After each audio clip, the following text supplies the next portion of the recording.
تو بن کے ترشرو مجھے گالی ہزار دے، اور سلمت تو بن کے ترشرو مجھے گالی ہزار دے، یہ وہ نشہ نہیں جسے مرشی اتار دے۔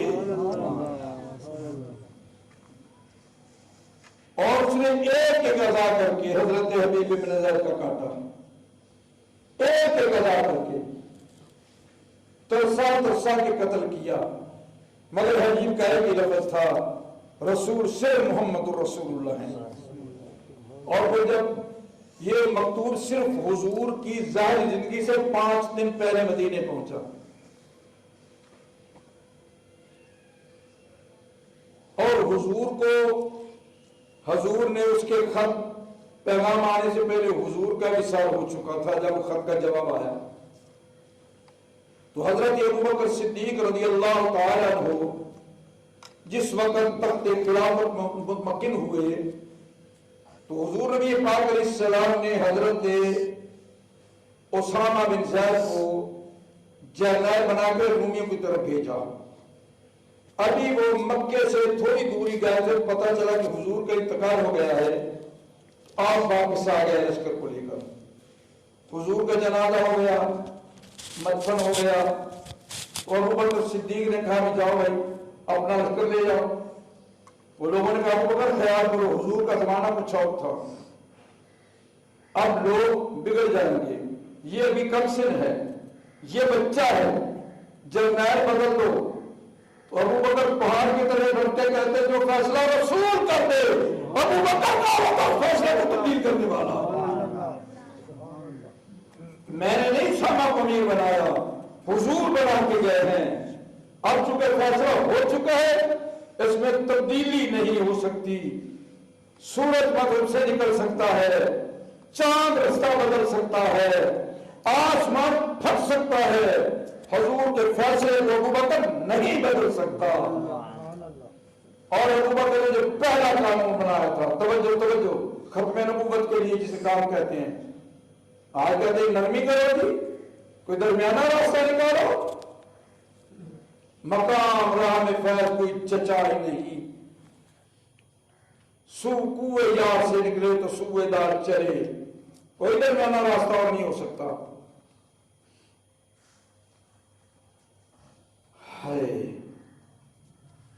پہلا قانون یہ تھا کہ آج کے بعد جتنے بھی بدر کے میدان میں صحابی مجاہد تھے، آج کے بعد وہ کسی جنگ میں نہیں جائیں گے، ان کا بہت بڑا مقام ہے بدریوں کا، آج کے بعد وہ نہیں جائیں گے۔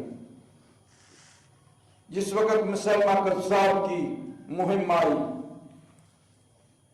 تو آپ نے فرمایا بھائی قانون بنایا بھی میں نے ہے، مگر آبا حضور کی عظمت کا معاملہ، آبا حضور کی ختم نبوت کا معاملہ، آبا حضور کی عزت کا معاملہ، میں اپنے قانون کو توڑتا ہوں کہ بدری ہے یا عہد والا ہے، سارے کے سارے میدان میں نکلو۔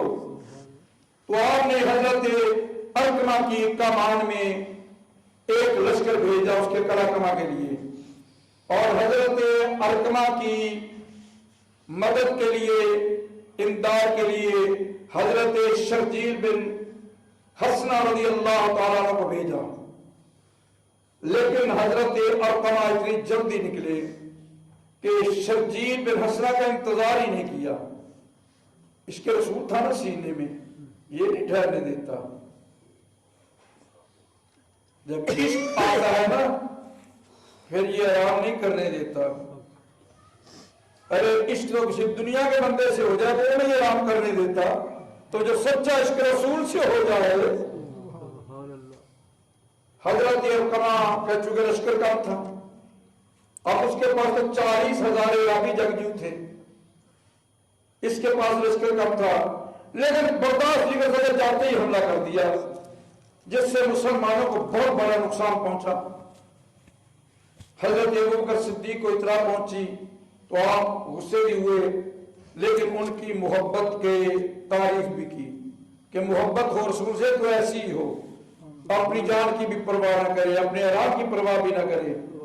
پھر آپ نے حضرت خالد بن ولید رضی اللہ تعالیٰ عنہ کو بھیجا، تو حضرت خالد بن ولید نے جا کے ایسا محاصرہ کیا، ایسا محاصرہ کیا، اب وہاں ایک آدمی تھا اس لشکر اسلام میں، توجہ ذرا، بڑی مہربانی، ارے یہ وہ آدمی تھا جس نے حضرت امیر حمزہ کا کلیجہ چبایا تھا، یہ وہ آدمی تھا جس نے حضرت امیر حمزہ کے کان اور ناک کاٹے تھے، اس کا نام تھا وحشی غلام تھا، یہ مسلمان ہو گیا تھا لیکن حضور کے سامنے نہیں آتا تھا کہ مجھے دیکھ کر حضور کو تکلیف پہنچے گی، حضور کو صدمہ پہنچے گا، لیکن آج جب وہ اس میں گئے تو مسلمہ کذاب کا قدر ان کے حصے میں آیا، اور پھر انہوں نے فرمایا کہ آج میں نے اپنی غلطی کا کفارہ کر لیا ہے، آج کے بعد میں رسول اللہ کے سامنے سرخ روح ہوں، آج میں نے ختم نبوت کے غدار کو ختم کر دیا ہے، اور اس کی کمر ٹوٹ گئی تو پرچم اسلام بلند ہوا۔ توجہ چاہوں گا، بڑی مہربانی، ہم نے ابو بکر صدیق کو یہی پڑھا کہ بس وہ آدمی حضور کے ساتھ ہے تو مزار میں ساتھ ہے، ان کی بہادری کے بھی پڑھو نا، واقعات پیش کرو نا، صحابہ کو پیش کرو، صحیح طریقے سے کرو۔ ایک مسلمان ہوا جس کا نام تھا طلیحہ اسعد، لیکن مرتد ہو گیا۔ جب مرتد ہوا تو یہ اپنے قافلے کے ساتھ جا رہا تھا تو پانی نایاب تھا، اس نے کہا کہ فلاں جگہ پانی مل سکتا ہے، حسن اتفاق وہاں سے پانی میسر آ گیا۔ اس نے کہا دیکھا میرا معجزہ، میں نبی ہوں، میں نے کہا تو پانی مل گیا ہے، اس نے اپنا معجزہ بنا لیا۔ لوگ اس کے دامن میں آنے لگے، مقرر اچھا تھا، گفتگو کرنے کا طریقہ تھا، لوگوں کو قائل کرنے کا سلیقہ تھا، اور شومی قسمت کے عدی خاندان کے لوگ بھی اس میں شامل ہو گئے، اور ایک اور خاندان بھی آ گیا۔ تو حضور نبی پاک علیہ الصلوۃ والتسلیمات نے عدی خاندان کے ایک صحابی کو یمامہ میں بھیجا تعلیم کے لیے، اور جو انہوں نے تعلیم دی وہ عجیب سننے کے قابل ہے۔ بڑی مہربانی، توجہ ذرا کرے، انہوں نے قرآن و حدیث نہیں پڑھایا، انہوں نے اپنے خاندان کو ختم نبوت کی تعلیم دی ہے۔ سبحان اللہ، سبحان اللہ۔ اور پھر وقت آیا ان کا خاندان طریقہ سے چھوڑ گیا طریقہ کو، اس نے کہا بس بھائی، دوسرا خاندان بھی چھوڑ گیا، وہ رہ گیا مختصر۔ اور پھر گلشان کی جنگ ہوئی، ان کے لوگوں کے قدم اکھڑ گئے اور یہ بھی شام کو بھاگ گیا، لیکن مقدر اچھے تھے میرا اللہ جب ہدایت دی، نقلا تہدی من احببت ولکن اللہ یہدی من یشاء۔ معبود تیرا کام تبلیغ کرنا، ہدایت دینا میرا کام ہے، میں کس کو چاہوں جیسے چاہوں ہدایت دوں۔ احباب مدارس، یہ وہی طریقہ جو بعد میں پھر مسلمان ہوا اور حضرت عمر فاروق کے دور تک زندہ رہا، اور پھر فتوحات عراق میں اس کا بہت بڑا ہاتھ ہے۔ یعنی 3 ختم نبوت کے منکروں سے حضرت ابوبکر صدیق نے پالا پاڑا ہے، اور حضرت ابوبکر صدیق رضی اللہ تعالیٰ عنہ کا مقام وہ ہے کہ جسے حضرت علی بھی سلام کرتے ہیں۔ وہ ایک واقعہ کو واقعہ بنا کر تو اختلافات ہو جاتے ہیں، کوئی مسئلہ نہیں، ہمارے گھروں میں بھائیوں کے اختلاف نہیں ہو جاتے، گھروں میں ہمارے گھروں میں ہو جاتے ہیں اختلاف، بھائیوں میں ہو جاتے ہیں، باپ بیٹے میں ہو جاتے ہیں۔ اگر ان 2 رشتہ داروں میں حضرت علی اور ابوبکر صدیق میں کسی ایک واقعہ میں کوئی اختلاف مل جائے تو اسے نمونہ بنا کے کسی کو کافر نہیں قرار دینا چاہیے، ان کا وہ بھی تو مقام دیکھو نا، وہ مقام بھی تو آپ کے زیر بحث رہنا چاہیے نا۔ حضور نبی پاک علیہ السلام کے کاشانہ مبارک پہ دق الباب ہوتا ہے۔ حضرت انس بن مالک رضی اللہ تعالیٰ عنہ حضور کے غلام پاس ہیں، حضور نے فرمایا دروازہ کھولو، جو بھی دروازے پہ اسے جنت کی بشارت دے دو۔ دروازہ کھولا تو سامنے ابو بکر تھے، فرمایا ابو بکر جنت کی مبارک ہو۔ تھوڑی دیر کے بعد پھر تک قربان ہوا، حضور نے فرمایا دروازہ کھولو اور جو بھی اس کو جنت کی خوشخبری دے دو۔ پھر عمر آئے، عثمان آئے، علی آئے، طلحہ آئے، حضرت انس حضور کے کہنے پہ مبارکبادی دیتے رہے۔ پھر ایک مرتبہ حضور کو ملنے کے لیے حضرت ابو بکر صدیق گئے، ادھر سے ابو بکر آ گئے، ادھر سے علی آ گئے۔ سبحان اللہ، اونچی کا سبحان اللہ جان۔ سبحان اللہ۔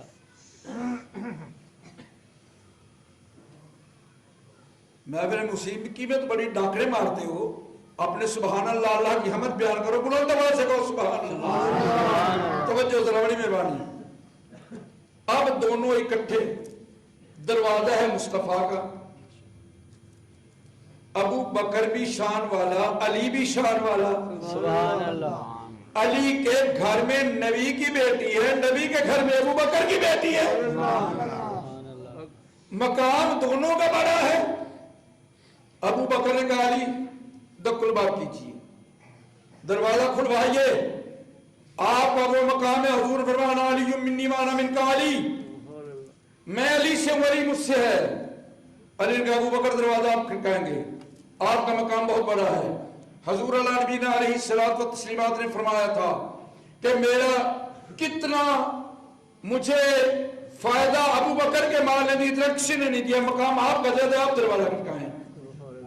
کہا علی دروازہ تم کھڑکاؤ گے، میں نہیں کھڑکاؤں گا، آپ کا مقام بہت بڑا ہے، آپ کے گھر میں رسول کی بیٹی ہے۔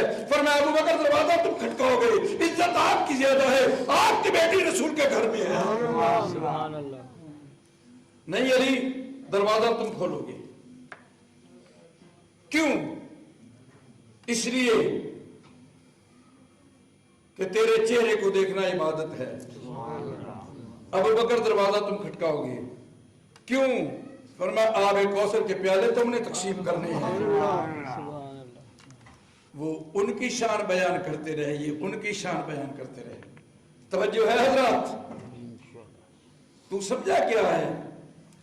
حضور کے صحابہ کے بارے میں تجھے پتہ ہی نہیں ہے، اپنی منمانیاں نہ کر، حضور کی بارگاہ سے پوچھ۔ توجہ چاہوں گا، صبح کی نماز ہے، مسجد نبی کا ماحول ہے، صبح کا وقت ہے، حضور علیہ نبینا علیہ الصلوۃ والتسلیمات نماز پڑھا کے صحابہ کی طرف منہ کیا ہوا ہے، اور صحابہ کو دیکھ کر حضور نے فرمایا لوگو میرے صحابہ، میرے بھائی علی کو جانتے ہو؟ سبحان اللہ، سبحان اللہ، سبحان اللہ، علی کے نام سے تو ویسے ہی مسلمان کو کرنٹ لگ جاتا ہے۔ سبحان اللہ، جس کو علی کا نام سن کر خوشی نہیں ہوتی وہ ایماندار نہیں ہے۔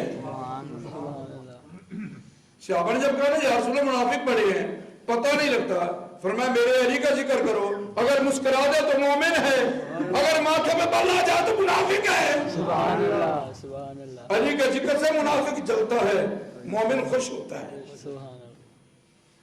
فرمایا میرے بھائی علی کو جانتے ہو؟ ہاں یا رسول اللہ۔ فرمایا سنو، میں اعلان کرتا ہوں میرے بھائی علی کو دیکھنا عبادت ہے۔ عبادت کس کی ہے بھائی؟ علی کی عبادت اللہ کی۔ اونچی بول عبادت